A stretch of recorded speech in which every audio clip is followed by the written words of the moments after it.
Hello again, everybody. It's Plowboy's Ghost channel. Told you that I was going to show you the little Taurus 357 that I got. It's a model 605 357. Pretty new production. As a matter of fact, it's this year's production.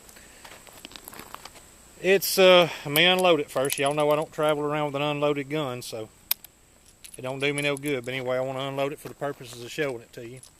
It's pretty much just a basic little 5-shot 357 Magnum. I love the grip that's on it.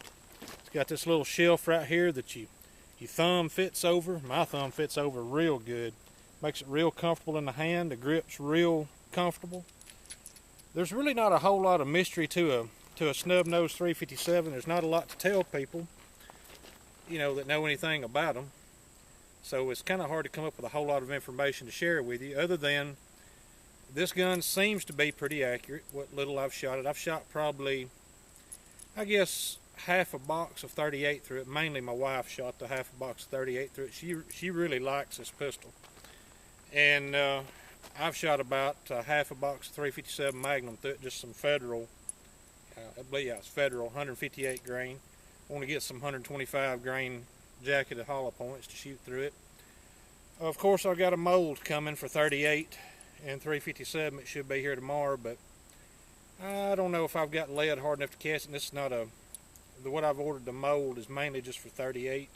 It doesn't have a gas check, little tail on it to put a gas check on it. But if I get hard enough lead, it'd probably be all right, especially out of a snub nose, since it probably won't get much over 1,300 foot per second at the best, I guess. Let's see, what's the best thing to show you? You know, it fits in my pocket real easily for the times that I do conceal carry, which isn't very often. As long as I put my thumb around the back of the hammer when I go to draw it, like that right there, then it doesn't snag on my pocket. It kind of comes out pretty smooth. So at times I've tried to draw it, you know, it's not too bad. It ain't hanging up as long as I do that. If I don't put my thumb up there on top of the hammer, it'll hang up a little bit. Well, my wife likes shooting the 38s through it. I like shooting the 357 through it. Let's see. I'm going to load it up with a few 38s first. Now, I didn't bring any targets filled with water or anything, so it's not really going to have a lot of effect on the target, you know, with what I'm shooting it with, whether it's 357 or 38. But I'm going to shoot it on camera just for the heck of it, because I really like this gun. Of course, I say it about a lot of mine, but I really do like this gun, and the fact that my wife likes it probably means that I'm stuck with it for a very long time. I'm fine with that. Let's see, everything here is up close. I'm only going to shoot just a few of them, and then I'll put a few 357s in.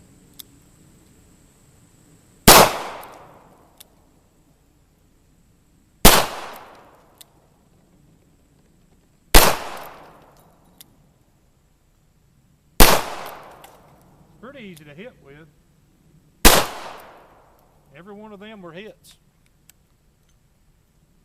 That's one thing I find in this gun that I like a lot, is that it does seem to be, the sights, of course, you know, it's just got the little groove in the top of the frame there. I hope y'all can see that. I don't know. I don't usually get up as close to the camera, but it's just got a groove there. And I put a little coloring on the front sight to make it a little easier for me to see.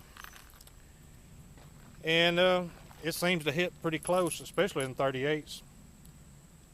Now, let's load a few 357s in it. Make sure my earplugs are good and deep.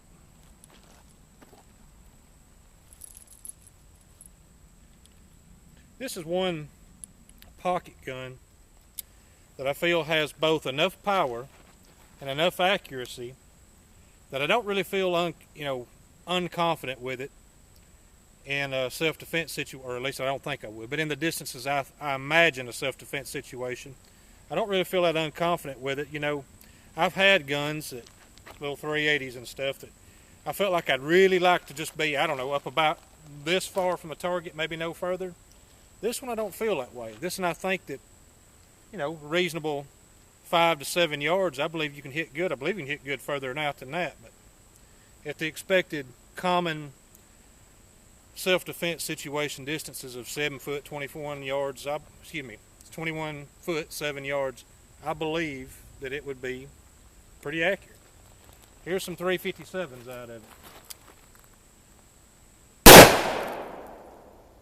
I don't know if y'all can tell it, but there's a big difference to me.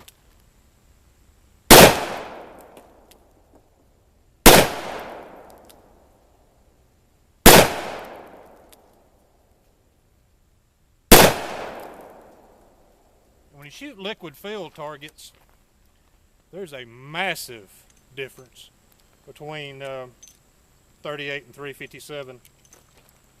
Really big difference.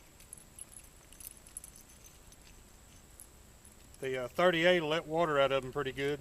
357 splits them, explodes them, depending on what you're hitting it with. It makes a hell of a fuss. Let's try something I ain't tried yet with 357 Magnum. I'm gonna step right about here, and I'm gonna fire. There's a target right off camera over here. There's a can sitting there.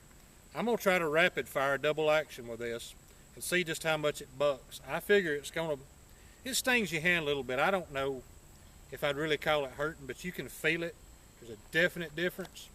38, I don't think this would be any big deal. 357, it might be. And I was looking for that 6th shot. Didn't have it. Well, excuse me. The 357 sure does buck when you go to putting them like that. I didn't hit what I was aiming at but about 2 times, and the rest of them are within a spot about like this. You know, and that's probably a good 8 yards, 8 or 7.5, 8.5 yards away. But anyway, folks, Taurus 605 357 Magnum. I like it. I think it'll have a permanent place in my pocket. I like it better than a small automatic. And you got to have one concealable gun. Seems to me like, anyway. Well, folks, once again, there wasn't a whole lot of information. There's a couple of misses, but maybe it was entertaining to watch. Talk to y'all later. Thanks for watching.